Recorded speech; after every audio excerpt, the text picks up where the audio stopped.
Robot explorers, discovering the amazing world of robots. Robots are like special helpers that can go on big adventures. Let's learn about robots used to explore different places, from Mars to the deep sea. Mars rovers. Robots called rovers explore the surface of Mars. They roll around, take pictures, and collect rocks to learn more about the red planet. Underwater drones. Drones are robots that can dive underwater.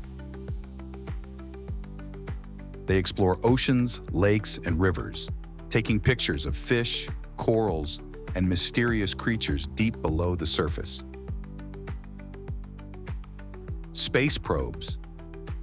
Space probes are robots that travel through space to explore planets, moons, and stars. They send back pictures and information to help scientists learn about the universe.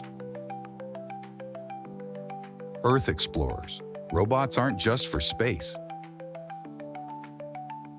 Some robots explore Earth too, like ones that study volcanoes, search for lost treasure underwater, or help clean up pollution. Robots are amazing explorers that help us discover new and exciting things about our world and beyond. Let's celebrate their adventures and imagine where they'll go next.